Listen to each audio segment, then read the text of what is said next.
बच्चे मेरी आवाज आ रही है?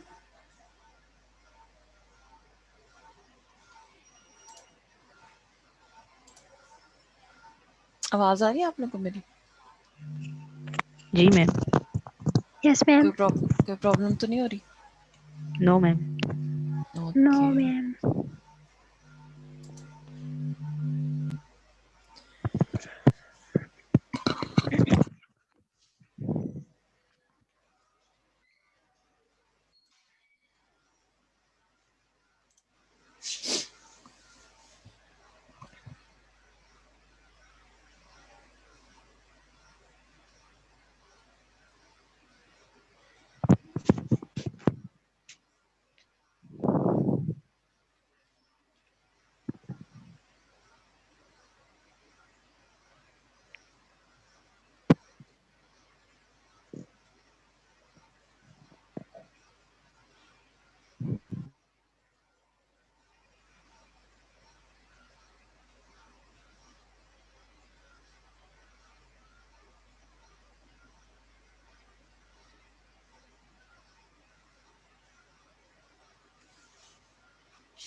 बाकी स्टूडेंट्स कहाँ हैं?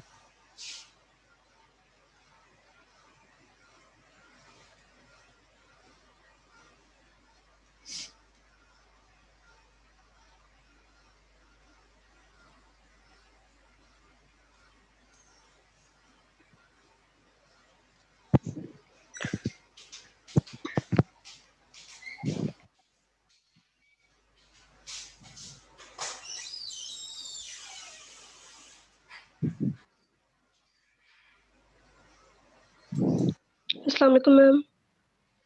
वालेकुम अस्सलाम। अस्सलाम वालेकुम मैम। वालेकुम अस्सलाम। अच्छा, आप लोग का ना मैंने मूडल जो है ना वो आप लोग ने देखा है मूडल अपना? Yes ma'am. उस नो पे ना मैम। आज मैंने सारे स्टूडेंट्स जो है ना वो इनरोल किए हैं, ठीक है?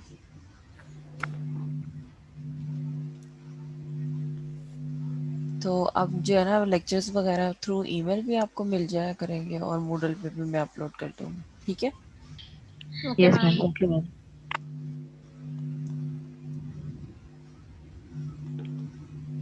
मैम रिकॉर्डेड लेक्चर भी सेंड करिएगा।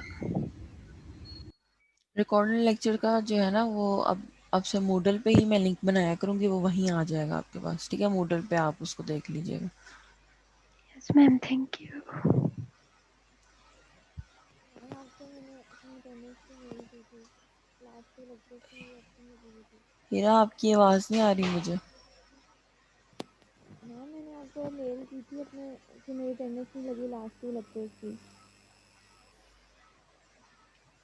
अटेंडेंस का ये है कि मैं जैसे ही मार्क कर देती हूँ उसको जाके चेक कर लिया करें, क्योंकि नेक्स्ट लेक्चर जब क्रिएट हो जाता है तो फिर उसमें एडिटिंग नहीं होती। अब एक जो लेक्चर है ना आपका लेक्चर 1, वो जस्ट अटेंडेंस लिस्ट निकालने के लिए मैंने क्रिएट किया है, वो आपका एक्चुअल लेक्चर नहीं है, ठीक है? Ma'am, okay ma'am. जी जी। मैम आपने मूडल पे हम लोगों को ऐड कर दिया? हाँ जी, मूडल पे मैंने इनरोल कर दिया आप लोगों को। मैम लेकिन मुझे तो शो ही नहीं हो रहा आपका सेक्शन, मतलब मैं एनरोल नहीं हूँ। कोमल, आप इनरोल हो, आपको मैंने आज किया है इनरोल। ओके, मे बी वो बाद में थोड़ा अपडेट हो शायद। ठीक है, आप उसको चेक कर लेना, अगर नहीं होगा तो मैं फिर आपको ऐड कर लूँगी। Okay ma'am. ठीक है।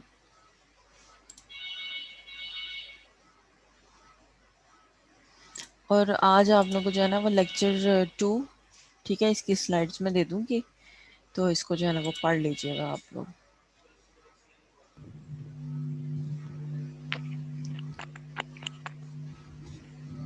ओके, कहाँ तक करवाया था लास्ट टाइम मैंने? ये रेजोल्यूशन ऑफ फोर्सेस था।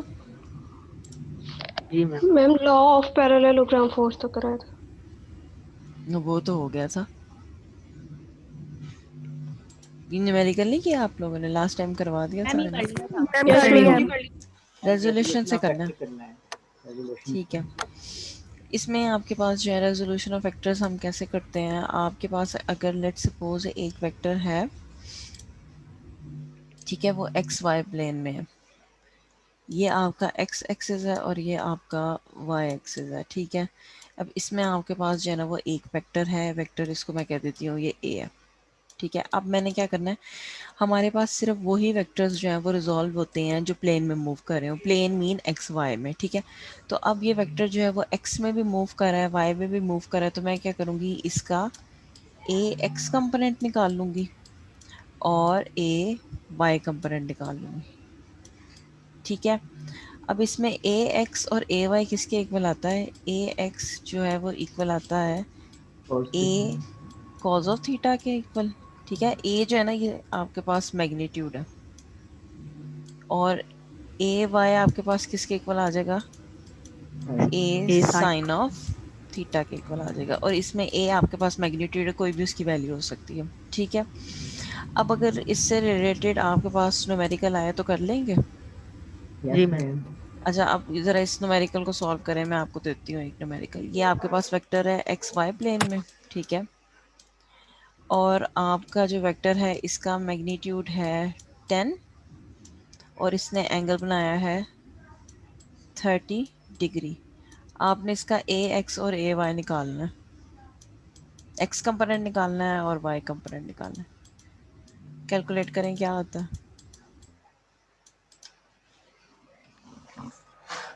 मैम कैलकुलेटर यूज करना पड़ेगा इसके लिए तो। हाँ जी, कैलकुलेटर यूज़ करना पड़ेगा। वो साइंटिफिक तो अब है नहीं। साइंटिफिक नहीं है, मैम इस टाइम तो नहीं है। जिसके पास है वो कैलकुलेट करके बता दे। cos 30 की वैल्यू निकालेंगे, 10 से मल्टीप्लाई करवा देंगे, साइन थीटा निकालेंगे। इसकी जो वैल्यू आ रही है ना वो आ रही है 8.66 और साइन की दूसरे आपके की पास 5 आ रही, वाई कंपोनेंट की 5 आ रही है। 5 आ रही है, यस मैम। ठीक है 5 आ गई। समझ आ गई है ना ये न्यूमेरिक, इस यस रिजॉल्व मैम। कैसे करते हैं वेक्टर्स को, यस मैम। ठीक यस है। मैम। और इसका 8.66 है। एक्स की 8.66 है, ठीक है आपके पास, ठीक है। ये वही है जो मैंने आपको बताया, अगर आपके पास एक वेक्टर है, ठीक है, वो एक्स वाई में मूव कर रहा है तो उसके आपको क्या करना पड़ेगा, उसको स्प्लिट करना पड़ेगा एक्स और वाई कंपोनेंट्स मैं निकालने के लिए। मैम मैम वो जो जी आपने जी, भी न्यूमेरिकल कराया उसके मुझे आंसर्स बताएंगी, ए एक्स का और ए वाई का क्या ए आया। एक्स का है 8.66, मैम ए ए एक्स, का जी 0.5 है, ए एक्स का 8.66 ए एक्स का ना मैम आपके पास मैं लिख देती हूँ, ए एक्स जो है ना वो 0.8। इक्वल है 8.66 8.66 के, और ए वाई जो है ना वो इक्वल है 5 के, 5। ठीक है। मैम अब जैसे ये आपके पास है, ये आपके पास ये नज़र आ रही components of a vector, yes ma'am. ठीक है। अब यस इसमें मैम। देखो आपके पास जो वेक्टर है वो एक्स वाई प्लेन में है, ठीक है, उसका उन्होंने आपके पास एक्स कंपोनेंट निकाला हुआ है और वाई कंपोनेंट निकाला हुआ है, और एंगल उन्होंने आपको थीटा दिया हुआ है। तो जब भी आपके पास वेक्टर जो है वो एक्स वाई कंपोनेंट में, मींस वो एक्स में भी मूव कर रहा है और वाई में भी मूव कर रहा है, तो उसको क्या करेंगे, उसको स्प्लिट कर देंगे, उसका आप एक्स कंपोनेंट निकाल दोगे और वाई कंपोनेंट निकाल दोगे, ठीक है। अब अगर लेट्स सपोज आपके पास मैग्नीट्यूड नहीं गिवन, ठीक है, आपको वेक्टर गिवन है, तो उसका मैग्नीट्यूड आप कैसे निकालते हो। लेट्स सपोज आपके पास है एक वेक्टर ए, ठीक है, equals to 3i plus 4j, ये आपके पास वेक्टर है, ठीक है। इसका आपने मैग्नीट्यूड निकालना है। अब मैग्नीट्यूड आप कैसे कैलकुलेट करोगे, ये आपके पास जो है ना 3, ये है ए एक्स, और जो 4 है वो आपके पास क्या है, ए वाई। ए वाई है, ठीक है। ए बाय। वाई। तो अब आप मैग्नीट्यूड इसका कैसे कैलकुलेट कर सकते हो, इसका मैग्नीट्यूड आपके पास कैसे आएगा, यस ए एक्स का स्क्वायर मीन्स मैम, आपने 3 का ए स्क्वायर करना है, और ए फिर वाई क्या का करना है, ए स्क्वायर। वाई का या स्क्वायर। 9 4 का स्क्वायर 16। तो ये कितना आ जाएगा आपके पास, ये आएगा 16 आ जाएगा, 9 9 प्लस 5। 16 5 आ 5 आएगा जाएगा, आंसर। 25 आ जाएगा, इसका अंडर रूट लेंगे तो 5 आ जाएगा। ठीक है। मतलब आपको मैग्नीट्यूड निकालना आ गया, अगर आपके पास वेक्टर फॉर्म में आ जाए तो मैग्नीट्यूड निकाल लेंगे, यस मैम। यस ठीक है। अब इसी की आपने डायरेक्शन निकालनी है। डायरेक्शन निकालते हो आप इस फॉर्मूले से, tan इनवर्स से, ठीक है। डायरेक्शन आपके पास कैसे आ जाएगी, tan इनवर्स आपके पास a मैम वाई ये की शोर वैल्यू। कैसा आ रहा है? ये मैम शोर किसी का माइक ऑन है, 1 मिनट। मैम आप म्यूट कर दीजिए ना। चले मैं म्यूट कर रही हूँ फिर।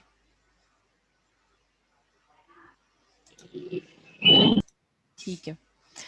अच्छा आपके पास ए वाई की वैल्यू आ रही है 4, ठीक है, और ए एक्स की वैल्यू कितनी थी, 3। तो इसका एंगल आपके पास क्या आ जाएगा,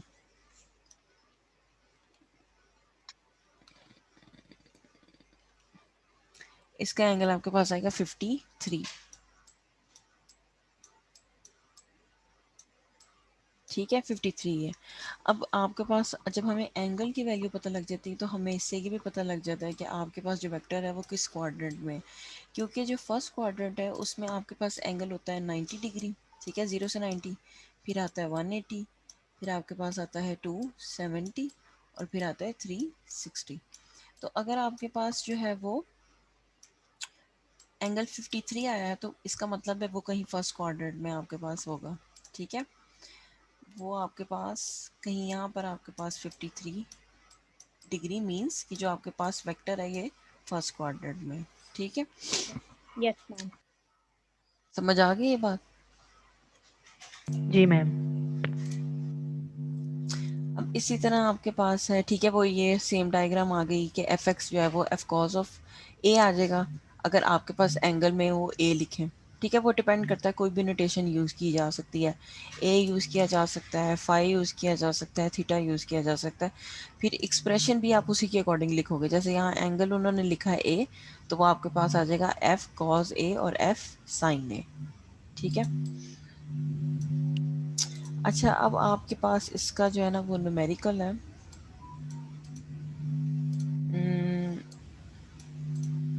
ठीक है, ये नज़र आ रहा है। जी ma'am. Let's assume that our vector f is 30 Newton of force. It is acting at angle of 20 degree to the x-axis based on the information the x component of the force is. अब आपके पास हमें पता है vector है, उसका magnitude दे दिया है और डायरेक्शन भी दे दी है, ठीक है। मैग्नीट्यूड कितना दिया है 30 और एंगल कितना दिया हुआ है आपको 20। 20। अब हमने अगर उसका x कंपोनेंट निकालना है तो हम लिखेंगे F x equals to F का मैग्नीट्यूड कॉज ऑफ ए, ठीक है। एफ आपके पास है 30, cos of A means angle का आप जो है वो कितना दिया हुआ है 20 दिया हुआ है, उसका आप कॉज ले लो, आपके पास आएगा 0.940, उसको मल्टीप्लाई कर दो 30 के साथ। तो एफ एक्स पे जो फोर्स है वो कितनी आ गई 28.2। इसी तरह एफ वाई की फोर्स आप कैलकुलेट कर लो, ठीक है।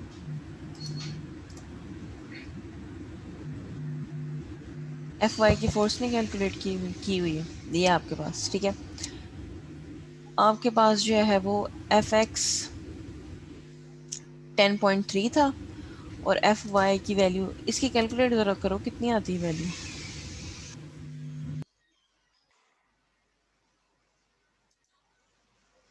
एक्स कंपोनेंट निकालना है, अब ये यहाँ वाई कंपोनेंट आना चाहिए था, एक्स नहीं आना चाहिए था।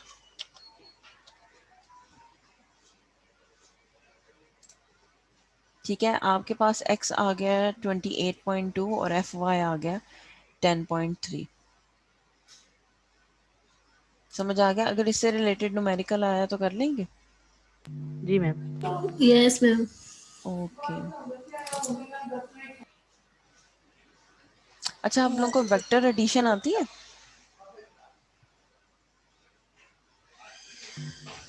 वेक्टर एडिशन आती है आप लोगों को? Ma'am head to ma'am tail rule head के टू जरिए टेल रूल। करेंगे। नहीं, वो तो हेड टू टेल रूल ही है ना। लेट्स सपोज अगर मैं आपको दो वेक्टर्स दूं, एक ए वेक्टर है, ठीक है, ये आपके पास है 2i प्लस यस मैम आती है।4j, और एक वेक्टर दूं, इसको कैसे ऐड करेंगे? मैम वो आई आई और जे जे आई आएगी तो आई आई होती थी। 1 और 0 पुट करेंगे। मतलब ये आते हैं आप लोगों को? Yes ma'am ma'am. सबको नहीं आता, कुछ को भूल भी चुका होगा चले शायद। मैं बता देती हूँ आपको। अब आपके पास लेट्स सपोज दो वेक्टर्स हैं, एक वेक्टर है आपके पास 2i प्लस 4j और दूसरा वेक्टर आपके पास 3i प्लस 2j। अब जब हमने वेक्टर ऐड करने होते हैं ना, तो हम क्या करते हैं, हम i कंपोनेंट को i में ऐड करते हैं और y कंपोनेंट को y में। जैसे कि a का जो i कंपोनेंट है वो कितना है, 2 है, और b का i कंपोनेंट कितना है, 3 है। तो ये आपके पास आ जाएगा 2 प्लस 3 और इनटू और आई साथ आ है जाएगा i यूनिट वेक्टर। और जब हमने y कंपोनेंट ऐड करने हैं तो फिर दोनों के y ऐड कर देंगे। 4 + 2 जिससे 6 आपके पास आ जाएगा 4 प्लस 2 और ब्रैकेट में क्या आ जाएगा, j। जे आ जाएगा। ठीक है, तो ये आपके पास आ जाएगा 5i आई + 6 जे। Plus 6j। 6J। अब अगर मैं आपको कहूँ कि आपने इन दोनों का मैग्नीट्यूड निकालना है, निकाल लेंगे? यस मैम, 5 का स्क्वायर लेंगे, 6 का जी स्क्वायर मैम। लेंगे, उसका फिर 20 ऐड उसका करके अंडर और रूट कर डिवाइड लेंगे। करके। 36 + स्क्वायर ले लेंगे इसका। ठीक है, तो वो आपके पास मैग्नीट्यूड आ जाएगा। और अगर मैं ये कहूँ आपने डायरेक्शन निकालनी है a प्लस b की, तो 10 to tan power इनवर्स। उनका जो आंसर आएगा उसको देखेंगे 1 minus से ठीक है, फ्रैक्शन 6/5 आपके पास आ जाएगा। ठीक है, अगर इसमें एक और डायमेंशन ऐड कर देना, लेट सपोज अगर इसमें मैं ऐड कर देती हूँ 4k, ठीक है, और इसमें ऐड कर देती हूँ 2k, तो ये एक और टर्म यहाँ पे आ जाएगी। यस 4 ठीक है, + 4 प्लस के 2 आ जाएगा। k आ जाएगा आपके पास। ठीक है, यस यस मैम। चलो ठीक है, समझ आ गई। मैम जी जी, मैम जब हम लोगों ने K ऐड किया तो फिर उसकी डायरेक्शन में किस तरह लिखेंगे? उसकी tan डायरेक्शन थीटा और मैग्नीट्यूड इनवर्स। उसकी सिर्फ फिर हम मैग्नीट्यूड निकाल सकते हैं, लेकिन उसकी जो डायरेक्शन है ना वो tan इनवर्स वाले फॉर्मूले से नहीं निकलती। जी। उसका ना आपको डिफरेंट फार्मूला यूज करना पड़ता है। उसमें आपके पास आ जाते हैं कॉस अल्फा, कॉस बीटा। ये आपके सिलेबस में नहीं है, बस वैसे बता रही हूँ। कॉस गैमा, इससे इससे कैलकुलेट करते हैं। ठीक है, सहर। समझ आ गई ये बात? जी मैम। Yes ma'am. ठीक है, अब आपको पता है राइट एंगल ट्रायंगल हो तो उस पर हम पाइथागोरस थ्योरम लगा के उसका मैग्नीट्यूड निकाल सकते हैं। अब जैसे कि उन्होंने आपको x की वैल्यू, जो बेस की वैल्यू वो दे दी है 4 और परपेंडिकुलर की वैल्यू दे दी है 3। ठीक है, इससे आपके पास जो है वो पाइथागोरस थ्योरम अप्लाई करें और आपके पास जो है वो रिजल्टेंट आ जाएगा 5। ठीक है, और ये बाकी आपके पास आगे जो है ना वो सारा डायरेक्शन का बताया। डायरेक्शन आप कैसे कैलकुलेट करते हो वो मैंने आपको बता दिया है। आर्क टेन जो है ना आपके पास, वो tan इनवर्स ही होता है। ठीक है, आर्क टेन लिख लें या उसको tan इनवर्स लिख लें, दोनों सेम है। ठीक है, जी मैम। समझ आ रही है ना? जी मैम। Yes ma'am. ठीक हो गया। अच्छा, अब ये ना आपका लेक्चर 1 एंड हो गया। लेक्चर 2, इसकी जो स्लाइड्स है ना वो मैं आप लोगों को मेल कर दूंगी और मूडल पे अपलोड कर दूंगी। ठीक है, ठीक।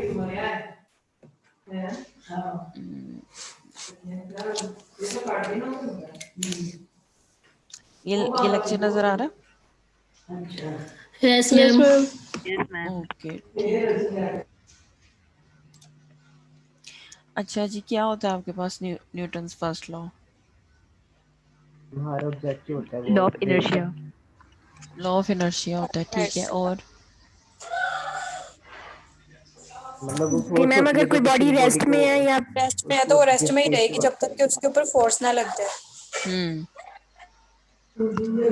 कोई भी बॉडी आपके पास तब तक रेस्ट में रहेगी जब तक उस पर कोई एक्सटर्नल फोर्स एक्ट ना करे। ठीक है, जब मैम उसके ऊपर F is equal to external force, K। ये किसके माइक से इतना शोर आ रहा है?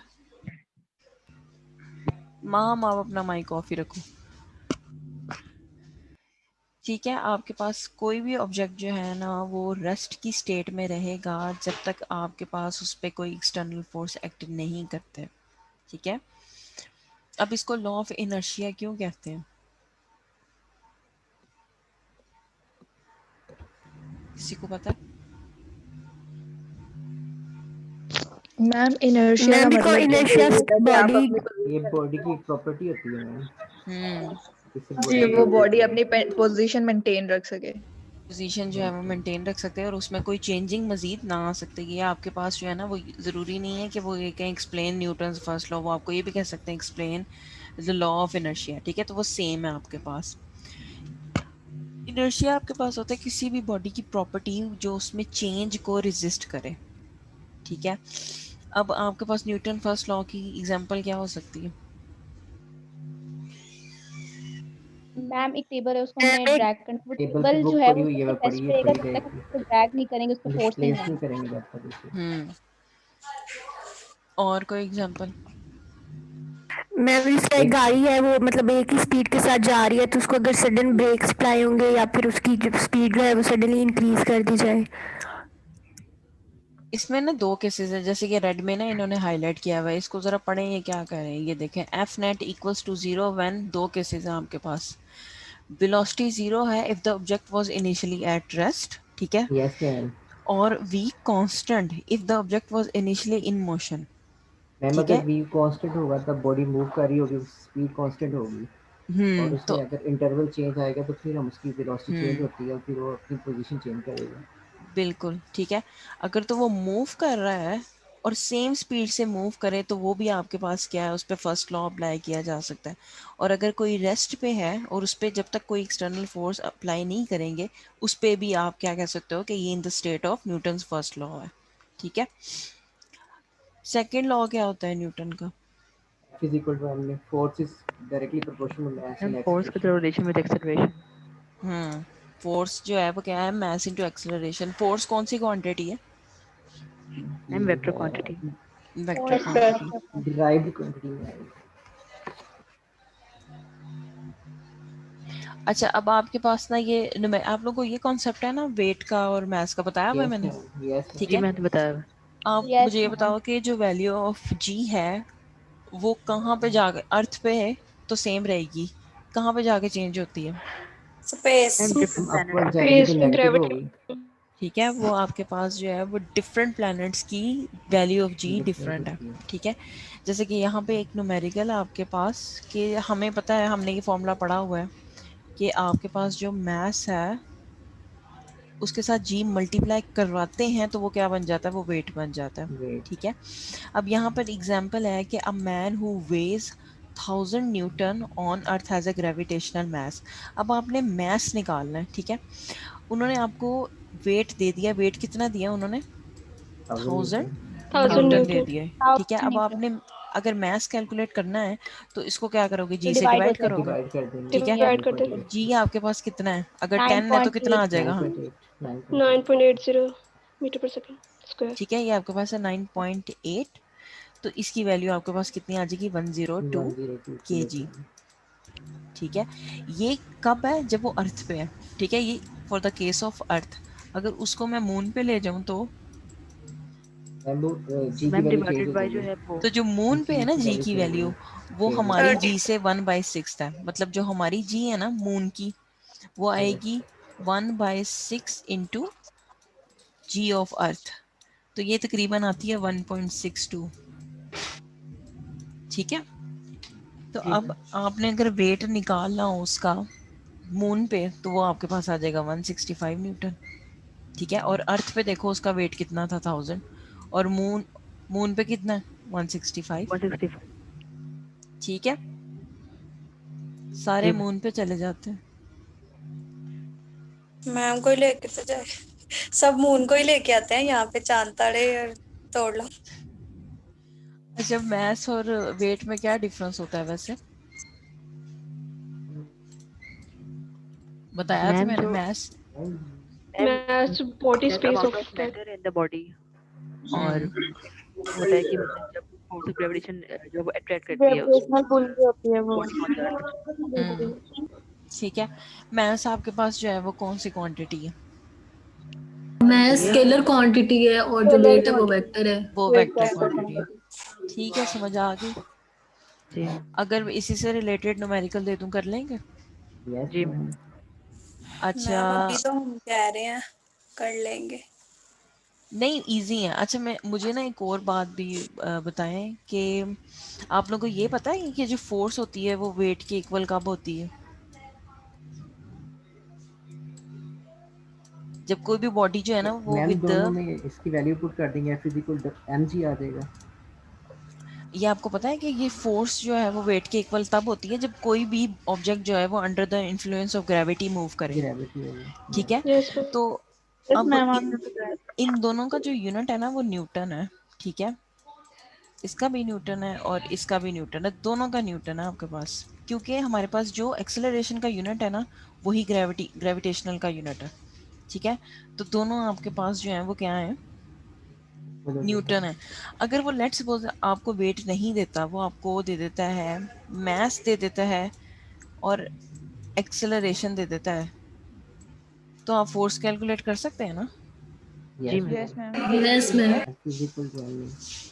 ठीक है, फोर्स आप कैलकुलेट कर सकते हो, मतलब आपके अगर न्यूमेरिकल्स आए तो वो इसी टाइप के होंगे, ठीक है। वेट निकाल दें, फोर्स निकाल दें, ठीक है। अच्छा जी, नेक्स्ट मैम ये आपके वाली पास चीजें तो हमने अभी कल एक और सब्जेक्ट में भी पढ़ी हैं, कौन से सब्जेक्ट में पढ़ रहे हैं? एक्सरसाइज फिजियोलॉजी में। उसमें ये चीज़ें मैम हमने नहीं कैलकुलेट पढ़ी। मैंने तो कभी नहीं। मैंने तो पढ़ी कल वो नहीं, भी मैंने तो कभी नहीं पढ़ी। इसी तरह की चीजें ही पढ़ा रहे थे वो मैम जो थी। मैंने मैंने लेक्चर उस कोर्स का नाम क्या है? Exercise exercise exercise physiology. Physiology. Physiology. Exercise उसमें तो ये फिजियोलॉजी। चीज़ें आएंगी, उसमें तो ये चीज़ें होंगी। मैम इतनी मैम ये ज्यादा चीजें पढ़ाई समझती करें। हूँ फिर भूल जाती हैं। आप लोग जो है ना वो इसको एक मिनट बच्चे, मैं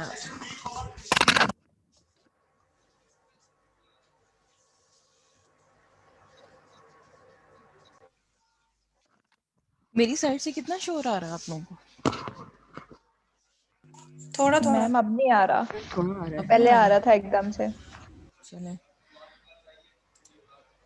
अच्छा, अब आपके पास जो है ना वो ये न्यूमेरिकल है कि a student technologist has a mass of 75 kg, what is her weight on earth और ऑन द मून, दोनों निकालना है आपने। वेट ऑन अर्थ भी निकालना है और मून पे भी निकालना है। तो अर्थ पे तो हमें पता है जो वैल्यू ऑफ जी है वो 9.8 है, ठीक है। तो उससे आप क्या करोगे, उसको मल्टीप्लाई कर दोगे। मैस कितना दिया हुआ है, 75 kg दिया हुआ है, ठीक है। तो उसका जो वेट है ना मून अर्थ पे आ जाएगा 735 न्यूटन, और मून पे आपके पास वैल्यू ऑफ जी कितनी है 1.6, ठीक है। तो 75 को मल्टीप्लाई करो 1.6 से, तो आपके पास इसी तरह के न्यूमेरिकल्स होंगे, ठीक है। अर्थ और मून पे क्या आ गया, उसका वेट आ गया, ठीक है। अर्थ पे ज्यादा है या मून पे? अर्थ पे। अर्थ पे ज्यादा है, ठीक है, क्योंकि अर्थ की वैल्यू ऑफ जी जो है वो ग्रेटर है, ठीक है। अच्छा अब जी, अब डेंसिटी आप लोगों ने पढ़ा होगा, डेंसिटी क्या है? मैथ मैथ पर पे यूनिट यूनिट वॉल्यूम। वॉल्यूम। मास पर यूनिट वॉल्यूम। ये आपके पास कौन सी क्वांटिटी होती है?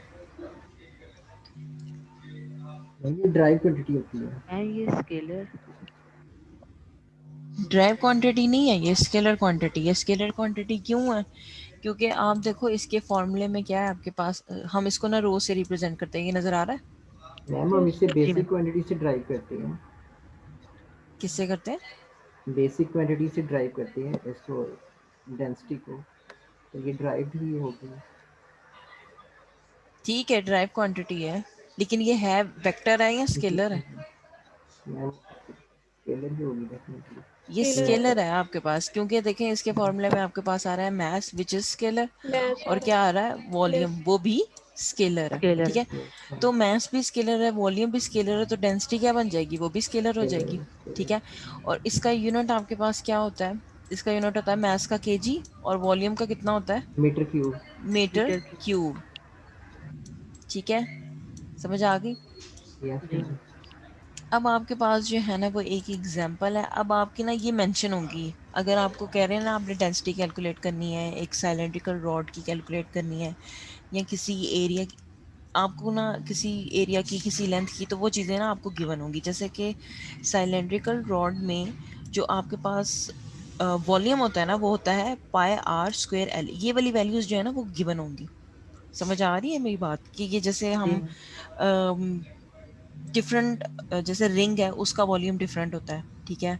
सिलेंडर का आपके पास पाई आर स्क्वायर होता है। ये वाली जो फॉर्मूलाज है ना ये गिवन होंगे, आपको बस स्टेटमेंट जो है ना वो पढ़नी आनी चाहिए। जैसे कि यहाँ पर उन्होंने मेंशन किया हुआ है कि सिलेंड्रिकल रोड है, लेट्स सपोज मैं आपको दे देती हूँ, मास दे देती हूँ 40 kg, और वॉल्यूम आपको दे देती हूँ मैं 20 मीटर क्यूब, ठीक है। तो मैं आपको कह रही हूँ आपने डेंसिटी निकाली है, आपने स्ट्रेट अवे क्या कर देना है, आपने अब डेंसिटी होगी कैलकुलेट कर देनी है मास 40 ओवर डिवाइड बाई वॉल्यूम से, 20। ठीक है। अगर मैं कोई ऑब्जेक्ट मेंशन नहीं करी, लेकिन इस क्वेश्चन में देखिए उन्होंने कहा सिलेंड्रिकल रॉड ऑफ एल्यूमिनियम, ठीक है, हैज़ अ रेडियस, रेडियस दिया हुआ है और लेंथ दी हुई है। उन्होंने कहा व्हाट इज़ द मास। अब आपने मास कैलकुलेट करना है, आप कैसे कैलकुलेट करोगे? आपके पास है rho equals to mass over volume, ठीक है। मास निकालने के लिए मुझे डेंसिटी को वॉल्यूम से मल्टीप्लाई करना पड़ेगा, ऐसे ही है, यस मैम, जी मैम। Yes ma'am. ठीक है। ये आपके पास मास आ गया। अब ये जो आपके पास सिलेंड्रिकल, दो चीज़ें थी, एक तो आपके पास सिलेंड्रिकल रॉड है और दूसरा है किसका, एल्यूमिनियम का, ठीक है। डिफरेंट मटेरियल्स होते हैं आपके पास जिनकी डिफरेंट डेंसिटीज़ होती हैं, जैसे कि वाटर की 1000 है, एल्यूमिनियम की यहाँ पे दी हुई 2700, ये भी आपको वैल्यूज़ गिवन होंगी, ठीक है। आपने क्या करना है, आपने एल्यूमिनियम की डेंसिटी की वैल्यू पुट करनी है, वो आपके पास है 2700, और वॉल्यूम आपके पास क्या आ जाएगा, वो आएगा पाई आर QRL, स्क्वेयर एल, ठीक है, स्क्वेयर और एल इक्वल्स टू मास। अब लेंथ उन्होंने आपको दी हुई है, कितनी दी हुई है, 2 2 मीटर। मीटर्स, और रेडियस दिया हुआ है 1.2 सेंटीमीटर। ये आपने याद रखना है। अगर आपके पास each and every quantity standard SI unit में है ना, जैसे कि आपके पास मीटर, ये एसआई यूनिट है, ठीक है, मीटर एसआई यूनिट है। आपके पास अगर प्रीफिक्सेस आ रहे हैं ना एसआई यूनिट के साथ, तो उसको आपको क्या करना पड़ेगा, उसको सॉल्व करना पड़ेगा। अब रेडियस साइंटिफिक आपके पास जो नोटेशन। था वो 1.2 सेंटीमीटर था, तो इसको आपको क्या करना पड़ेगा, इसको मीटर में कन्वर्ट करना पड़ेगा। अब मीटर में कन्वर्ट करने के लिए क्या करेंगे, इसको 100 से 1000 डिवाइड। 100 से डिवाइड करेंगे, तो वो आपके पास जो है वो मीटर में आ जाएगा, ठीक है। अब आपने इसको जो है वो सॉल्व किया, तो आपके पास मास कितना आ जाएगा, 2.4 kgs आ जाएगा, ठीक है। अगर तो वो क्वेश्चन में सिलेंड्रिकल रॉड और ये चीज़ें मेंशन नहीं करता, तो आपने क्या करना है, जस्ट मास ओवर वॉल्यूम से डेंसिटी कैलकुलेट कर लेनी। लेकिन अगर वो सिलेंड्रिकल रॉड मेंशन कर रहा है और मेंशन कर रहा है कि आपके पास कोई ऑब्जेक्ट है, कोई एलिमेंट है, जैसे एल्यूमिनियम हो गया, ठीक है, आपके पास जर्मेनियम हो गया, इन सब की, सिलिकॉन है, इन सब की डेंसिटीज जो है वो डिफरेंट है, तो आपने फिर उसकी डेंसिटी की वैल्यू जो है वो पुट करनी है, ठीक है। मैम जी जी। जिस तरह ये एग्जांपल है जिसमें सिलेंड्रिकल रॉड है एल्युमिनियम का, तो इन्होंने एग्जांपल में जो है वो हमें डेंसिटी नहीं दी है, लेकिन सॉल्यूशन में इसका मतलब हम लोगों को खुद याद करनी पड़ेंगी नहीं डेंसिटीज, यानी नहीं, डिफरेंट ये जो वैल्यूज गिवन होंगी। अच्छा क्वेश्चन में दी होगी अगर हम्म एल्युमिनियम रॉड भी है कुछ। ओके हम्म। आपको ना एक टेबल जो है वो गिवन होगा, उसमें एल्यूमिनियम सारे ओके एलिमेंट्स की मैम। डेंसिटीज लिखी होंगी, वहां से आपने देखनी होगी, ओके मैम। ठीक है। इस चीज़ का ख्याल रखना है कि आपके पास जो क्वांटिटीज़ है ना वो स्टैंडर्ड यूनिट में हो। अगर वो स्टैंडर्ड यूनिट में नहीं आती ना, तो फिर यहाँ पर आपके पास आंसर जो है ना वो गलत आता है, ठीक है। जी मैम। समझ आ गई? इससे यस रिलेटेड कोई मैम, क्वेश्चन आ जाए कर लेंगे। यस जी मैम। मैम। अच्छा जी, अब आपका आ गया है न्यूटन सेकेंड लॉ। क्या होता है अभी Newton second law? Force is directly proportional to mass and acceleration. Mass into acceleration, ठीक है। और और और मैम एक्सेलरेशन अगर हमेशा कोई टुवर्ड्स द सेंट्रल पॉइंट होगा, सेंटर की तरफ होता है एक्सेलरेशन हमेशा। ये तो आप सबको पता है, ठीक है, कि आपके पास जो है वो फोर्स जो है वो मास इनटू एक्सेलरेशन, और यही इसको ही हम कहते हैं कि ये न्यूटन का कौन सा है, सेकंड लॉ है, ठीक है। इसमें जो इम्पोर्टेंट है ना वो ये बात है, इसको ज़रा पढ़ें और बताएं ये क्या है।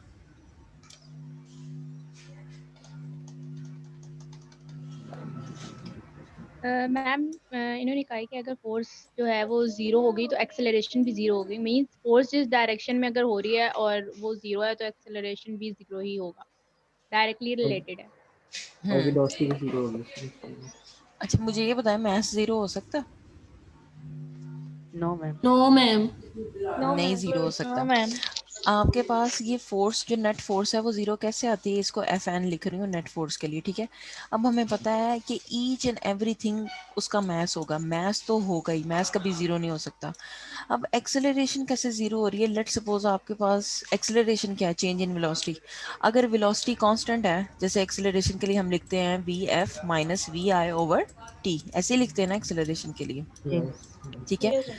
अब एक्सेलरेशन कांस्टेंट का क्या मतलब है कि आपके पास स्टार्टिंग में भी उतनी ही वैल्यू थी और एंडिंग में भी उतनी वैल्यू थी। लेट्स सपोज कांस्टेंट एक्सेलरेशन का मतलब है कि मेरा फाइनल भी 5 था और इनिशियल भी 5 था, ठीक है, तो टाइम टाइम तो कुछ भी हो सकता है, टाइम कुछ भी हो सकता है, वो आपके पास क्या आ गया, ज़ीरो। तो जब आपके पास एक्सेलरेशन ज़ीरो है, जो किसकी वजह से ज़ीरो हुई है, क्योंकि वेलोसिटी कांस्टेंट है, तो जब वो ज़ीरो हो गई है आपके पास, तो मैथ तो कोई नंबर है, मैथ तो कभी ज़ीरो नहीं हो सकता, तो वो उसके साथ मल्टीप्लाई होगा, तो आपको जो नेट फोर्स है वो भी क्या हो जाती है, ज़ीरो हो जाती है। ठीक है। Yes ma'am. अच्छा, आपके पास जो ऑब्जेक्ट, लेट सपोज आप लोगों को वेरिएबल एक्सेलरेशन और वेरिएबल वेलोसिटी का कॉन्सेप्ट है। मैम जो कंटिन्यूसली चेंज होती है मेरी की वेलोसिटी होती है उसी कंटिन्यूस में अच्छा, वो एक्सेलरेशन सिर्फ चेंज होती इंक्रीज ही करती है या डिक्रीज भी कर सकती है? डिक्रीज भी कर सकती है। है रेगुलर इंटरवल्स पे डिफरेंट ठीक है। जो आपके पास वेरिएबल वेलोसिटी का मतलब ये है कि वो विद रिस्पेक्ट टू टाइम वो चेंज होती रहेगी, या वो इंक्रीज कर रही है या वो डिक्रीज कर रही है, दोनों पॉसिबिलिटीज हो सकती हैं। और वेरिएबल एक्सेलरेशन भी आपके पास यही है। ठीक है, अगर वेलोसिटी वेरी कर रही है तो फिर आपकी एक्सेलरेशन भी वेरी करेगी। ठीक है, समझ आ गई ये बात? जी मैम। अच्छा, इसमें ना एक ये बात भी है, the acceleration is proportional to the net force and inversely proportional to the mass. ठीक है, हम ये पढ़ते आ रहे हैं ना, F is equals to M A.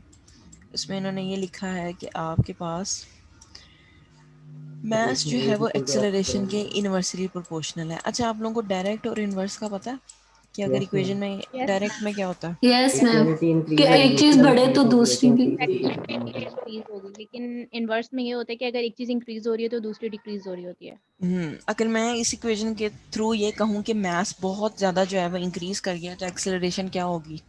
Decrease होगी। डिक्रीज। कम हो जाएगी। ठीक है, और अगर एक्सेलरेशन बहुत ज़्यादा बढ़ गई है तो मास क्या होगा? कम होगा। कम होगा। ठीक है, डिक्रीज होगा। जो डायरेक्ट में आ रही होती है ना वो इंक्रीज करती हैं, और जो इनवर्स में आ रही होती हैं उनका आपस में इनवर्स रिलेशन होता है। चलो ठीक है।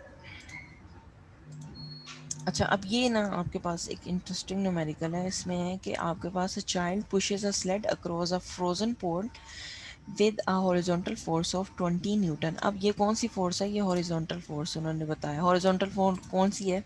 मीन्स कि ये एक्स डायरेक्शन में लग रही है। ठीक है, उसने कहा है कि आपके पास जो स्लेड है वो एक्सेलरेट कर रहा है, एक्सेलरेशन की वैल्यू दी हुई 0.5 मीटर पर सेकंड स्क्वायर। आपने क्या निकालना है? अपने मैथ्स निकालना है। आप निकाल सकते मैथ। हो F इक्वल्स टू एम में यस से। Ma'am F. Yes yes ma'am ma'am. M is equal to F over A. Hmm M equals to 20 by F over A, 0.5 और F आपका कितना दिया हुआ है उन्होंने? 20 20। 20 दिया हुआ है, और बाई एक्सेलरेशन कितनी दी 0.5 हुई है? 0.5। तो ये कितना आ जाएगा? ये आ जाएगा आपके 40 पास kg। 40 40 kg। केजी आ जाएगा। अब दूसरे पार्ट में उन्होंने कहा है another child with a mass of 60 KG sits on the slayed. अब आपके पास ऑलरेडी स्लेड का वेट कितना था? 20, और उस पे उन्होंने 60 और ऐड कर दिया। What is the acceleration of same force? M ठीक दोनों है, को प्लस कर देंगे फिर। अब आपने क्या करना है? दोनों को मैम क्या दोनों कर में से देंगे? ऐड कर देंगे। ठीक है, इस वाले मैथ्स में ये वाला मैथ्स जो है वो ऐड कर देंगे। 40 प्लस 60 कितना आ गया? 100। और उसके साथ अब आप सॉल्व कर लोगे। ठीक है, 0.2 मीटर। फर्स्ट पार्ट में आपने क्या निकाली थी? आपने मैथ्स निकाली थी, और सेकंड पार्ट में आपने क्या निकालना है? एक्सेलरेशन निकालनी है। एक्सेलरेशन। ठीक है, फोर्स वही रहेगी, 20 ही रहेगी, मैथ्स चेंज हो जाएगा। 40 के अंदर 60 क्या हो जाएगा? ऐड हो जाएगा। ठीक है, अब मुझे ये बताएं कि एक्सेलरेशन कम हुई है या ज़्यादा हुई है? एक्सप्रेशन थोड़ी हुई है। कम हुई है, क्योंकि पहले 0.2। उसका वेट, उसका जो था वो कितना था? पहले तो वो 0.5। 0.5 एक्सेलरेशन थी, क्योंकि उसका कितना वेट आ रहा था? 40 आ 40। रहा था। लेकिन अब वेट वेट बढ़ बढ़ गया वो गया है तो एक्सेलरेशन कम हो गई है। इनवर्स रिलेशन होगा। ठीक है, समझ आ गई? जी मैम। अच्छा जी, न्यूटन थर्ड लॉ तो पता होगा, ये तो पढ़ा होगा आप लोगों ने। Yes ma'am reaction and reaction action are equal reaction. But in opposite direction. ठीक है, आपके पास रिएक्शन जो है उसकी फोर्स इक्वल होगी एक्शन की फोर्स के, पर उसका मैग्नीट्यूड क्या होगा? ऑपोजिट होगा। Opposite. Same. Magnitude same same होगा होगा और डायरेक्शन डायरेक्शन ऑपोजिट ऑपोजिट हो होगा। जाएगी। ऑपोजिट ठीक होगा। है, डायरेक्शन ऑपोजिट हो गए। एक्शन और माइनस रिएक्शन जो है वो एक्सेलरेशन। दोनों इक्वल फोर्सेस हैं, लेकिन उनमें मैग्नीट्यूड सेम होगा, डायरेक्शन डिफरेंट हो जाएगी। ठीक है, इसकी एग्जांपल बताएं। मैम एक बॉल को नीचे एक फेंक के बॉल है, अब पुश वो हो करते पाती हैं। है वापस क्या? आती है। मैम एक बॉल है बॉल उसको को हम ऐसे कुछ मैम ऊपर जब बॉल करते को वो जो है बॉल वो हमारे मैम पास वापस आ एक गन से हम लोग गोली वो करते हैं, शूट करते हैं, वो गन गोली रिकॉइलिंग फॉरवर्ड होती है। जाती है, रिकॉइलिंग होती है। ठीक है, आगे और और मैम जब रॉकेट जब हम लॉन्च हमने एक्शन जब किया करने लगता है। रिएक्शन हमें वो अच्छा, इसमें ये वाली एग्जांपल हो सकती है जैसे कि हम रनिंग करने के लिए जैसे स्टार्ट करते हैं, जी मैम। हम आगे की तरफ मूव कर रहे होते हैं, फ्लोर हमें पीछे की तरफ फोर्स दे रहा होता है। यस जी मैम। यस ठीक अगर है। क्लाइंबिंग सिचुएशन है फिर होगा। एक ये अच्छी एग्जांपल लिखी हुई है आपके पास। If you push a wall with your legs the wall exert a force that propels you further into the pool. और Suppose you are at rest in a swimming pool. ठीक है, इसकी समझ आ रही है? ये समझ, ये कभी किया है आप लोगों ने? No ma'am no yes ma'am. Ma'am ये तो बड़ी प्रैक्टिकल एग्जांपल है, ये तो आम बच्चे कर रहे होते हैं। यस मैम किया हुआ है। स्विमिंग ठीक है, अगर इससे रिलेटेड आपको कहा जाए कि न्यूटन थर्ड लॉ की आप एग्जांपल्स लिख के लाओ, कर हम लेंगे? लिखना है। Yes ma'am. Yes ma'am internet जी से मैम। देख के? नो मैम, प्रैक्टिकल लाइफ में इम्प्लीमेंटेशन के मैम ये लिए। भी तो हो सकती है ना मैम, क्या क्या क्या हो सकती है? कि अगर आप किसी को थप्पड़ मारे तो वो उतनी फोर्स से आपको थप्पड़ मार दे। लेकिन वो उतनी फोर्स से नहीं अगर ना मारेगा। वो ना मरे। नहीं, वो मे भी कोशिश तो करेगा ना। उसमें वेरिएशन है, लेकिन लेकिन ये मैम ये एग्जांपल है। सेम बॉडी की होती है, ये वही एक बॉडी। एग्जांपल है कि आपने किसी को लेट्स सपोज मारा है तो वो भी आपको मारे, लेकिन वो आपको उतने मैग्नीट्यूड से नहीं मारेगा, वो ज्यादा मैग्नीट्यूड से मारेगा आपको। ठीक है, डायरेक्शन तो उसमें ऑपोजिट हो जाएगी लेकिन और मैग्नीट्यूड सेम मैम नहीं रहेगा। मैम एक और होती है, एक एक अगर बुक है वो टेबल के ऊपर पड़ी हुई है तो बुक डाउनवर्ड करती है और टेबल उसको अपवर्ड मूव हम्म कराता है। ये भी एग्जांपल हो उसमें उसका सकती है। नेट इफेक्ट जीरो होता है क्योंकि दोनों फोर्सेस बराबर। हाँ ठीक है, ये एग्जांपल भी अच्छी है आपके पास। ठीक है, अब अगर आप मेडिकली इसको चेक करें तो ये आपके पास एक एग्जांपल है। कभी किसी का फ्रैक्चर हुआ है? No ma'am. नो नहीं मैम। हुआ। तो ये जो आपके पास स्लिंग्स होती है ना, जैसे उन्होंने वो आर्म जो है वो की होती है कि मूव नहीं करनी। ठीक है, इसमें आपके पास क्या हो रहा था कि स्लिंग से आपके पास फोर्स आ रही होती है अपवर्ड, और एक ग्रेविटी उसको पुल कर रही होती है डाउनवर्ड। तो वो जो आपकी आर्म होती है ना, वो स्टेशनरी पोजीशन में रहती है। ये बहुत अच्छी एग्जांपल है आपके पास थर्ड लॉ की, कि दोनों फोर्सेस क्या होती हैं, बराबर होती है, तभी आपकी जो आर्म है वो एक पोजीशन पे स्टे करी रहती है। अगर इस आर्म को मूव करेंगे तो क्या ये रिकवर हो जाएगी? No ma'am. मैम देर से होगी बहुत ज्यादा। देर से होगी, इसमें टाइम लगेगा। ठीक है, अल्लाह माफ़ ही करे वैसे। अच्छा जी, फ्रिक्शन आप लोगों ने पहले पढ़ा होगा। फ्रिक्शन क्या होती है? रेजिस्टिव मैम जो फोर्स। टू किसी भी सरफेसेस होती मोशन हैं को उनके रेजिस्ट दरमियान करती है। रेजिस्टेंस। बोन्स फोर्स जो के है वो जॉइंट रेजिस्टिव फोर्स है, मोशन को रेजिस्ट करती है, मूव नहीं करने देती चीज़ों को। ठीक है, जॉइंट्स की मोशन को फ्रिक्शन। अच्छा इसकी आपकी ना ये फ्रिक्शन जो है ना वो बहुत मेडिकली इसमें आपके पास जो जॉइंट्स होते हैं ना, जैसे आपके ये नी जॉइंट्स हैं स्पेशली। ठीक है, यहाँ पर आपके पास जो है ना वो फ्रिक्शन नहीं होती। क्यों नहीं होती? क्योंकि कुछ फ्लूइड्स होते हैं, जैसे कि एक स्नोवल फ्लूइड होता है आपके पास, कुछ आपके पास कार्टिलेजेस होते हैं जो इसको प्रिवेंट करते हैं। अगर फ्रिक्शन जनरेट हो तो वो डिजीजेज हैं आपके पास। लेट्स सपोज अगर आपके पास, आप लोगों ने अर्थराइटिस डिजीज का सुना होगा? Yes yes ma'am. Yes. Ma'am. उसमें क्या होता है? मैम दोनों जॉइंट करते हैं, उसमें उसमें जॉइंट में बोन्स सेम ही होता है। कोलाइड जॉइंट्स की करती हैं एक डिजीज। दूसरे यस से। डिजनरेशन। वो आपके बॉडी के जो जॉइंट्स होते हैं ना, मेन जॉइंट्स, उनको अटैक करती है। उनको अटैक करती है, ये कुछ जेनेटिकली होती है, कुछ ये आपको जो है ना वो with the passage of time हो जाता है। ठीक है, इसमें आपके पास जो फ्रिक्शन होती है ना आपकी ये जॉइंट्स में, ये इंक्रीज कर जाती है।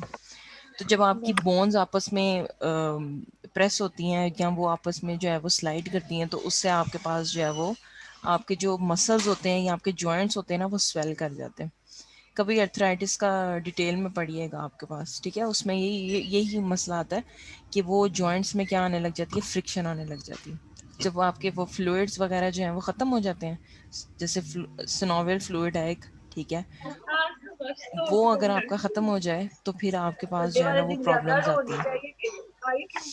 अच्छा, अब आपके पास जो फ्रिक्शन होती है ना वो टू टाइप्स की होती है। बच्चे माइक ऑफ कर लें जो बोल रहा है। अच्छा ठीक है। अब फ्रिक्शन आपके पास ना 2 टाइप्स की होती है, एक आपके पास होती है स्टैटिक, एक आपके पास होती है काइनेटिक। ये 2 मेंशन हुई हुई है यहाँ पे। स्टैटिक फ्रिक्शन होती है और एक होती है आपके पास काइनेटिक फ्रिक्शन। स्टैटिक का मतलब है एट रेस्ट, ठीक है। अब यहाँ पर आपके पास जो है ना वो फ्रिक्शन होगी when the 2 surfaces are at rest. Kinetic friction usually तब आती है जब आपके पास सरफेस क्या कर रहे होते हैं, मूव कर रहे होते हैं। आप मुझे ये बताओ कि काइनेटिक फ्रिक्शन ज़्यादा होगी या स्टैटिक फ्रिक्शन ज़्यादा होगी? काइनेटिक ज़्यादा होती है। जैसे कि आप सर्दियों में देखते हो कि आप क्या करते हो, दोनों हैंड्स जो हैं उनको आपस में रब करते हो तो क्या होते हैं, दोनों मूव कर रहे होते हैं और हीट जनरेट होती है, ठीक है। वहाँ पर आपके पास ज़्यादा फ्रिक्शन क्रिएट हो रही है एज़ कम्पेयर टू अगर आप दोनों हाथ जो है वो ऐसे बंद करके बैठे रहो, ठीक है। तो काइनेटिक मीन्स जब मूवमेंट आएगी तब आपके पास ज़्यादा फ्रिक्शन जनरेट होती है, ठीक है। अच्छा, अटेंडेंस मार्क करने लगी मैं। अच्छा, बी अटेंटिव, ये कौन लाइन लगा रहा है? जी आप ही लगाइए। ये मैंने लगाई हुई है। अच्छा अच्छा जी, अब मैं अटेंडेंस मार्क करने लगी। अपने जो है ना वो माइक ऑन कर लें और अगर किसी की ना लगे तो वो मुझे मेल कर दे, ठीक है। नेट का इशू आ रहा है मुन्ना आपका? Yes ma'am, net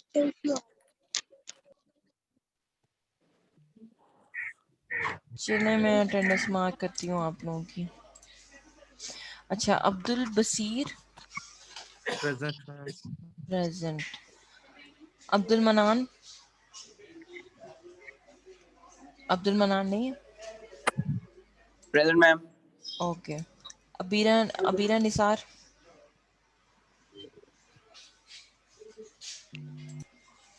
Adil Mohiuddin present है, आदिल मोहिउद्दीन, अहमद सईद, अकबर अब्बास, प्रेजेंट मैम। अली नजम,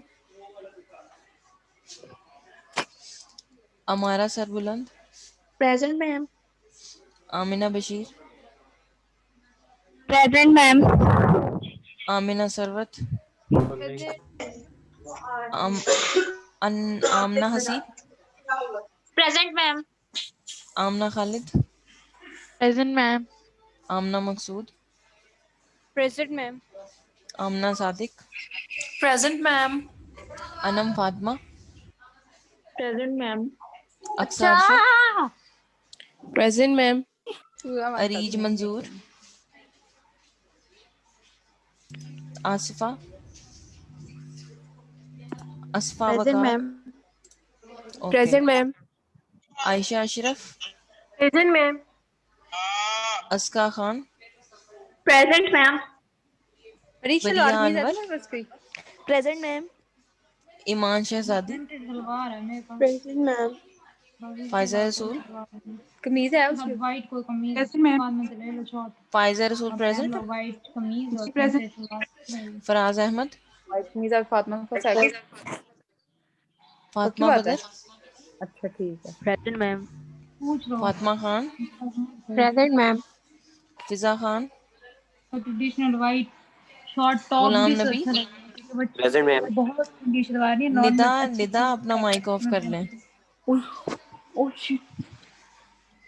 गुलाम Nabi, present ma'am. Hafiza Fiza, present ma'am. Hafsa Ahmed, yes ma'am. Hafsa Gulzar, present ma'am. ठीक है। Hamna, Hamna Babar, present ma'am. Okay. Hamna Nadeem, Hiba Asif, present ma'am. Hira Binte Raza, present ma'am. Ma'am Hamna Nadeem का नेट इशू है। Esha Fatima, Ifra Qadeer, present ma'am. ये Kanza Zaheer, ma'am present. Okay.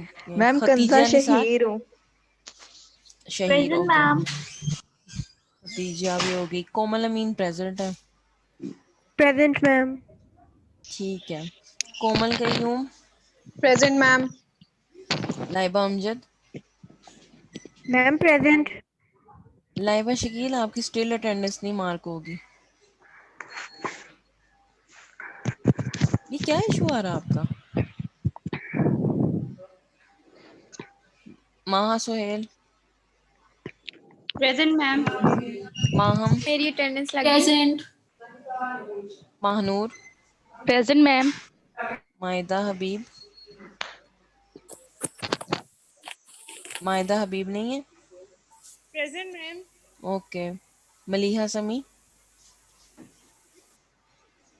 Present ma'am. करो, मौसम आ गया ठंडा। Maryam Abdul Qadeer, present ma'am. Maryam Arif, present ma'am. Mirab Khurshid, present ma'am. Mehreen Sohail, present ma'am. Memuna, Memuna नहीं है क्लास में। Ma'am present. Okay, Mohammad Mubeen, present ma'am. Mohammad Ahmed, roll number 44, present ma'am. Present ma'am. Roll number 75, Mohammad Ahmed, present present ma'am. Asad Dilawar, present ma'am. Asad Dilawar present है। Mohammad Asim, present. Mohammad Faisal Saeed, Mohammad Farhan Arshad, present ma'am. Mohammad Hamza, present. Mohammad Hashir. Present ma'am. आज आप present हो गए हो। किसी नहीं गया। Okay, Mohammad Rauf, present ma'am.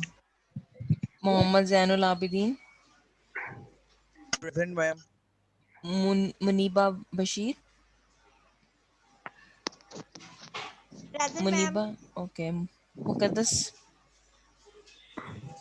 Present ma'am. Muqaddas roll number 85। Present ma'am. ठीक है, मुकद्दस जहीर, नगीना लियाकत, निदा हमीद, प्रेजेंट प्रेजेंट हो मैम। आप। माइक बंद कर लो अपना। Noor Fazal, present ma'am. Pakeeza Fatima, present ma'am. Riza Khalid,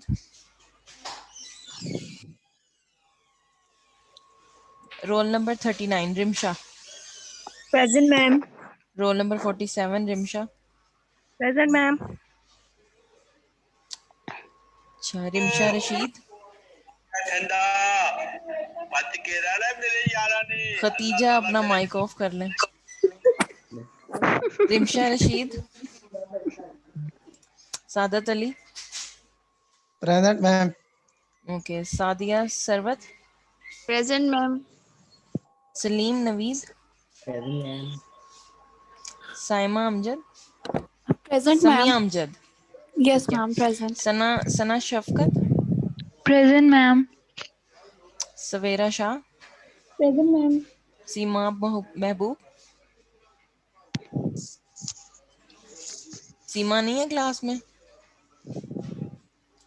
सहर Saleem, present ma'am. Okay, Shah सुभान,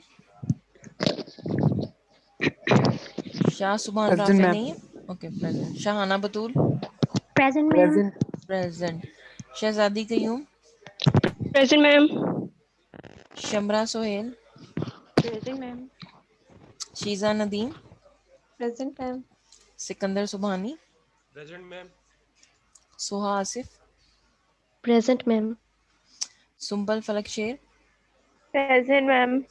Tahmina, present ma'am. Tooba Fayyaz, present ma'am. Uzma आपकी अटेंडेंस नहीं लगेगी। Vaneeza Mohsin, present ma'am. Warda Ali, present. Okay, Zaki Latif, present ma'am. Zartash आपकी भी नहीं लगेगी। जुबिया, जुबिया प्रेजेंट है Present, ma'am. Class? Okay. Present, ma'am. Yes, ma'am. Miss Rimsha लगा दी, रिमशा आपकी अटेंडेंस। मैम मेरी अटेंडेंस लग गई है। मरियम अब्दुल कादिर। मरियम अब्दुल कादिर, मरियम आप मेरे पास हो? आपकी तो लग गई है मरियम। मैम आप काइंडली ईशा फातिमा की देखेंगी, इधर कनेक्टिविटी इशू हो गया था। किसकी? ईशा फातिमा। ईशा फातिमा की नहीं लगी हुई। मैम मेरी भी देख लगा। क्या हुआ, आवाज कट रही है? मैम मेरी देख लें हीरा बिनते रजा एक दफा। हीरा बिनते रजा आपकी लगी हुई है, मार्क्ड है आपकी। और जिसकी कोई इशू आ रहा होगा वो फिर मुझे ईमेल कर दे, मैं लिख दूंगी, मार्क कर मैम दूंगी। माहम जी की जी चेक कर लें। माहम की भी चेक कर लेते हैं। माहम, मैम महा सुहेल। माहा सुहेल और माहम दोनों की लगी हुई है। मलिहा समी आपने क्यों, आपकी भी लगी हुई है? मैम हमना की लगी, हमना नदीम। हमना नदीम की भी लग गई है। आज मेजोरिटी की लग गई है मार। मैम आमना बशीर आपने क्यों हैंड रेस किया है? आमना बशीर आपकी मार्क्ड है। मैम जी जी। मैम वो मैंने ना अभी एलएमएस चेक किया, लेकिन वो जो आपका जो सेक्शन है ना उसमें मैं ऐड नहीं हूँ। आप प्लीज एक दफा देख लेंगी बाद में लिस्ट। मैं ऐड कर दूंगी दोबारा। हाँ जी चलें, ठीक है। ठीक है। अच्छा ठीक हो गया। अच्छा फ्रिक्शन हो गई डिस्कस, ठीक है। फ्रिक्शन की आपके पास जो है वो ये एग्जांपल जो मैंने आपको भी बताई कि आप क्या करते हो, हैंड्स जो है उनको मूव करवाते हो ऑपोजिट डायरेक्शन में, तो आपके पास क्या चीज़ जनरेट होती है? नजर आ रही है स्लाइड्स? Yes ma'am. जी मैम। ठीक है, आप क्या करते हो, हैंड्स को रब करते हो तो आपके पास जो है वो फ्रिक्शन जनरेट होती है।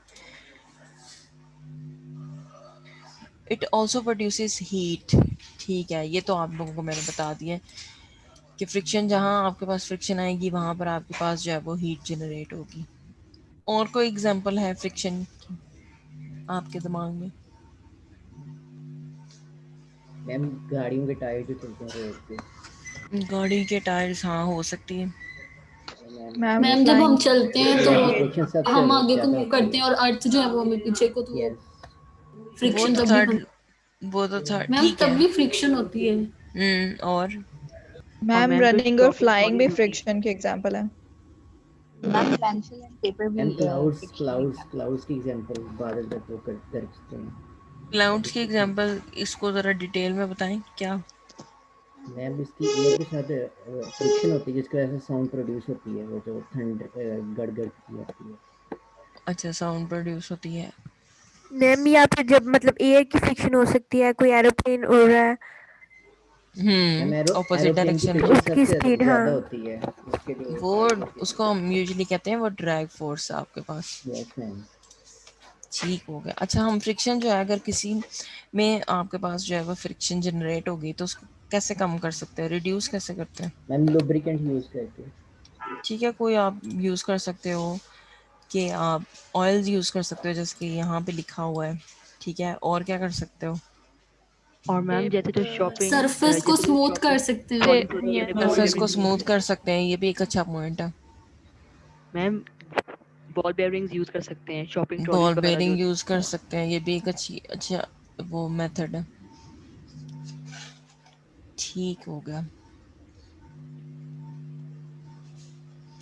अच्छा ये वो नेक्स्ट स्लाइड वही आ गई जो मैं आप लोग को बता रही थी, ठीक है। ये आपके पास जो है वो फ्लूइड होता है। ये यहाँ पर ना आपके पास ये जो ये ग्रीन ग्रीन नज़र आ रही है ना, ये आपके पास होती है सिनोवल मेम्ब्रेन, और इसके अंदर आपका जो होता है ना ये सिनोवल फ्लूइड होता है।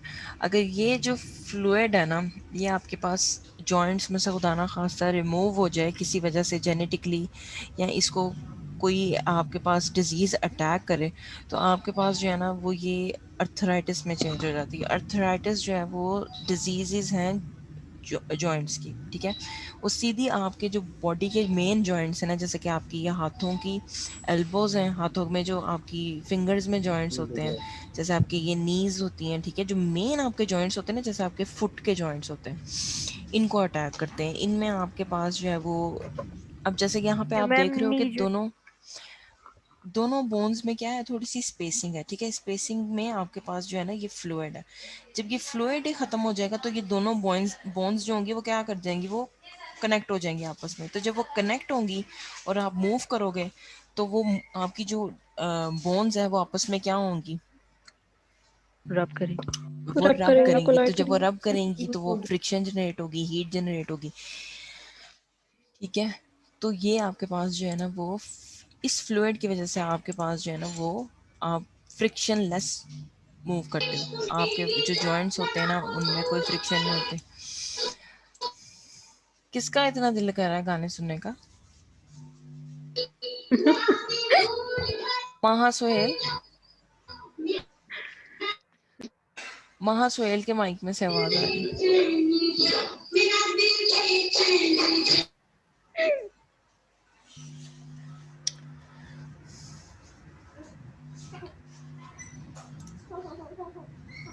आप लोगों को पता है कि ये जो आपके ऑनलाइन लेक्चर्स होते हैं ये रिकॉर्ड होते हैं? जी मैम मैम। अंदर भोला रिकॉर्ड भी चलाया हुआ। ये रिकॉर्ड होते हैं। अगर आपको ये वाला नजर आ रही है, अटेंडेंस शीट नजर आ रही है जिस पे लिखा आ रहा है पार्टिसिपेंट 80, यस जी मैम। मैम। ये नजर आ रही है? इसमें मेरे नाम के आगे आपको ये नजर आ रहा है क्लाउड सा एक बना हुआ? जी मैम। हाँ जी, तो ये किस चीज का सिंबल है?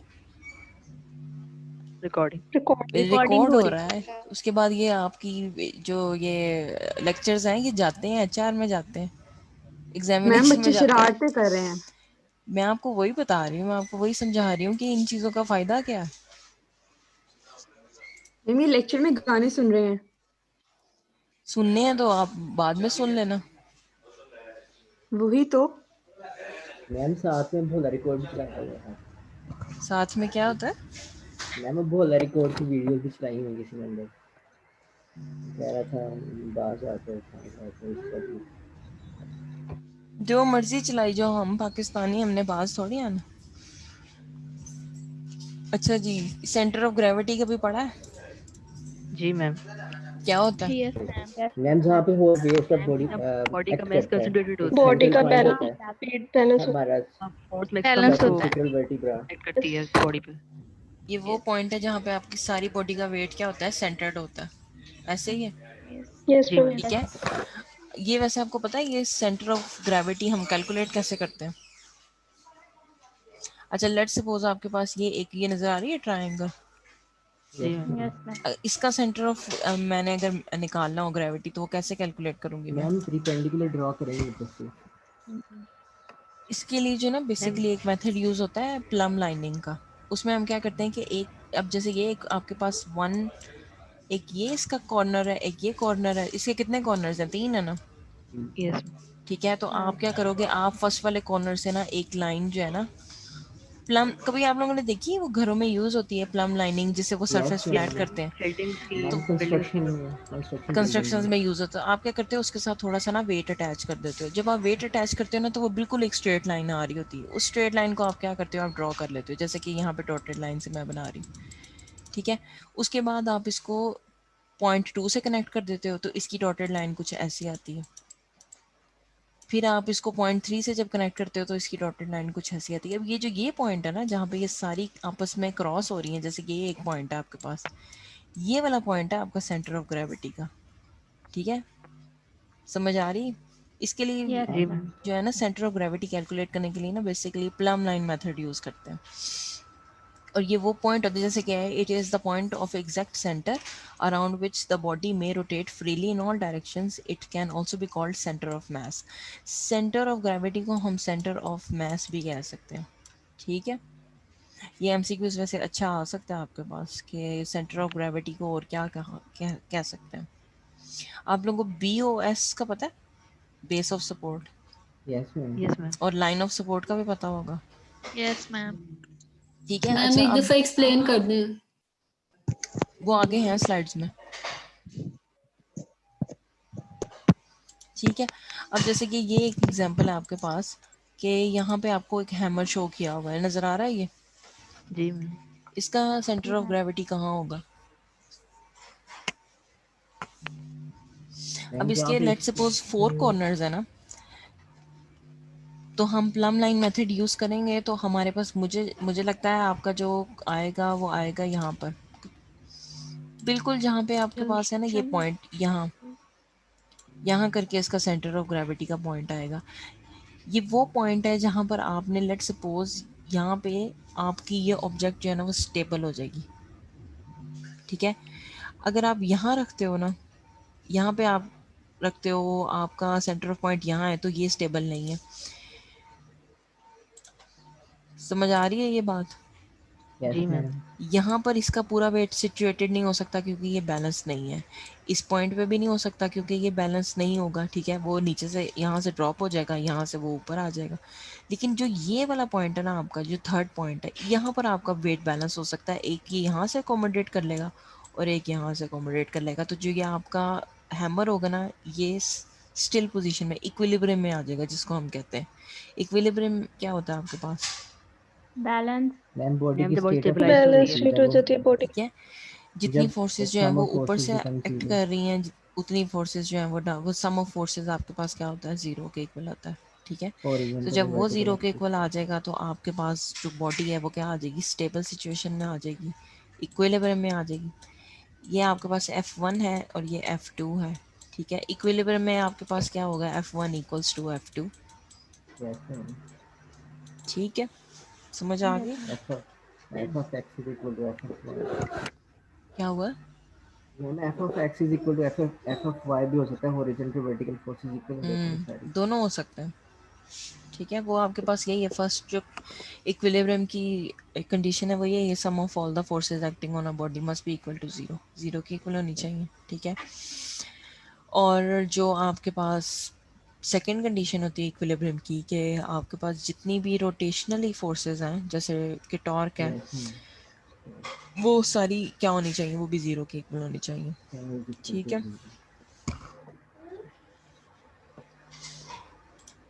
कितनी स्लाइड्स हो गई इसकी? ठीक है, 14। 48।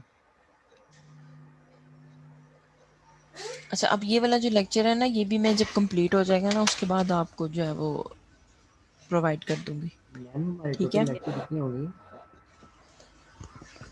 इसके लेक्चर्स कितने होंगे? लेक्चर 3 है। मेडिकल फिजिक्स के टोटल लेक्चर इसके कितने आपके होंगे? इसके आपके एक्सक्यूज 30 मी मैम। लेक्चर्स होंगे। मैम आसफा सैयद की अटेंडेंस लग गई है? अब वो अटेंडेंस वाले मैंने पोर्टल मेरे ख्याल है ऑफ कर। एक मिनट बताओ। आसफा आसफा बस लगी हुई है बच्चे। चलें ठीक है। ठीक होगा।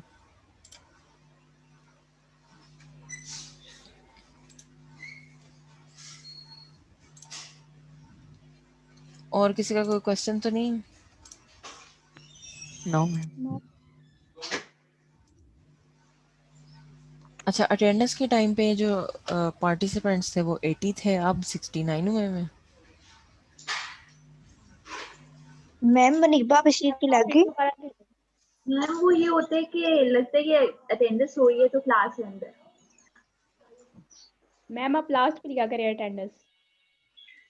नहीं, मुझे ना वैसे ये इसकी भी वो कोई इतनी परेशानी वाली बात नहीं है। मैं आपकी रिपोर्ट निकाल लूंगी कि किसने कितनी मिनट क्लास अटेंड की है, कितनी नहीं मिनट की। आपको पता है इस जूम का ये भी डाटा आप निकाल सकते हो कि आपने लेट सपोज फातिमा बदर ने कितने मिनट क्लास ली है। Yes ma'am, minimum 30 minute require होती है। ये भी आपके पास ये डाटा भी आप निकाल सकते हो। चलें, कोई नहीं, आपके पास अगर 50 to 60 मिनट्स का लेक्चर अटेंड कर लिया तो कोई नहीं, आपके पास पता तो आपको लग गया ना क्लास में आपने क्या पढ़ा। और जिनका नेट का इशू है ना, वो काइंडली अपना अटेंडेंस के टाइम पे नेट का इशू ना कुछ कर लिया करें, कुछ मैनेज कर लिया करें, या तो अटेंडेंस मार्क होते साथ ही उसको चेक कर लिया करें। अब ये मैंने सेव कर दी है, ठीक है, इसको चेक कर लें। और अगर किसी की नहीं लगी हुई तो फिर वो मुझे ईमेल कर दे। वरदा बतूल ठीक हो गया है। मैम टोटल लेक्चर्स 23 होंगे। टोटल लेक्चर्स 30 होंगे। 30 ओके मैम। ठीक है। मैम वैसे हमने इसके अंदर क्या क्या पढ़ना है, मतलब इतने लेक्चर्स होंगे किसमें? मेडिकल फिजिक्स में मैम? इनिशियल तो ये चीज़ें जो आपने पढ़ा दी है, मतलब और क्या क्या हो सकता है?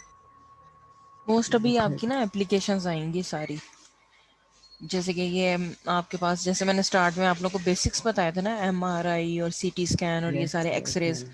ये सारे डिटेल में आप लोगों ने पढ़ने हैं। साथ उनकी जो मशीनरीज हैं वो कैसे यूज़ होते हैं, कैसे यूज़ नहीं होते, वो सारा आप पढ़ोगे उसमें। मैम इसका वाइवा होगा?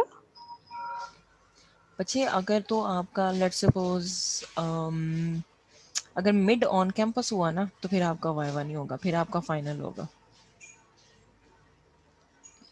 ठीक है। ठीक है।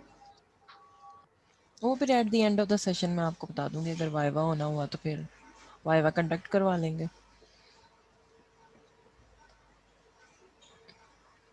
वैसे आप लोगों को क्या लगता है, वाइवा होना चाहिए या एग्जाम होना नो चाहिए? मैम फाइनली ठीक है। फाइनली ठीक है। मैम यस वाइवा भी ठीक है, वाइवा। वाइवा में मैम फाइनल ठीक है चीटिंग ज़्यादा। करनी होती है? नो वाइवा मैम में नहीं होती करनी है। चीटिंग, कहीं मैम पर भी। वाइवा भी कैसे चीटिंग हो सकती है? आपने सामने बैठ के ना वाइवा। होपफुली आप लोगों का जो है ना वो वाइवा मेरा में ख्याल है, चीटिंग। नहीं मुझे लगता है इस बार वाइवा नहीं होगा। अगर तो लॉकडाउन ना हुआ, अगर लॉकडाउन हुआ तो फिर हो सकता है मैम आपका वाइवा हो लॉकडाउन जाए। हो जाना है, 1 दिसंबर में यूनिवर्सिटीज क्लोज हो जानी है हाँ लग तो रहा है, वैसे बड़े चांसेस हैं, लेकिन अभी हम कुछ नहीं कह सकते। मैम पीयू बंद पड़ी हुई है। पीयू बंद हो गई है? जी वो तो पहले भी बंद थी, वो तो मेरे ख्याल ओपन की ही नहीं उन्होंने। जी, उनकी ऑनलाइन ही हो रही है, लेकिन वो बच्चों को हाँ बुलाते थे उनकी कुछ सारी दिन के ऑनलाइन लिए। हो रही है। फिर लेकिन वो भी बंद 15 से तकरीबन बंद हो जानी है, स्मोक की वजह से भी। तो फिर शायद आप लोग का भी सारा मेरे ख्याल है स्टूडेंट ऑनलाइन हो जाएगा। फिर आप लोग कोई क्लास लेने कैंपस पे आ रहे हो? बोले नो मैम। 2 हफ्ते कह रहे हैं, नो मैम। 2 हफ्ते और। हाँ तो फिर आप लेकिन लोगों को तो मैम कोई, मैम लेकिन ओयूएल जो है, यूएल सॉरी, वो तो ओपन है, फुली ओपन है, कोई वहाँ पर ऑनलाइन क्लासेस नहीं हो रही हैं, वो तो सारे स्टूडेंट्स उनके जा रहे हैं।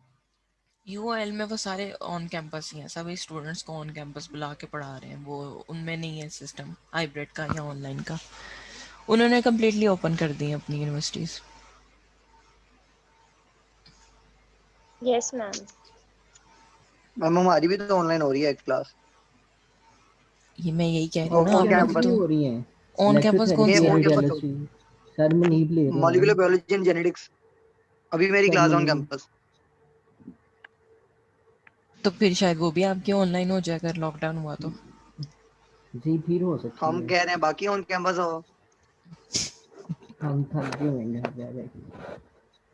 बच्चे अब ऐसे ही है, लेकिन मुझे नहीं लगता यूएमटी जो है वो अब बंद होगी। मैम हम स्टूडेंट्स को लोग मे लीव बी, कर जाएं? नहीं मैं मीटिंग एंड करने लगी हूँ, बस टाइम हो गया। हाँ जी ओके। चलें ठीक है, अगर कोई क्वेश्चन हुआ तो फिर मुझे ईमेल कर दीजिए।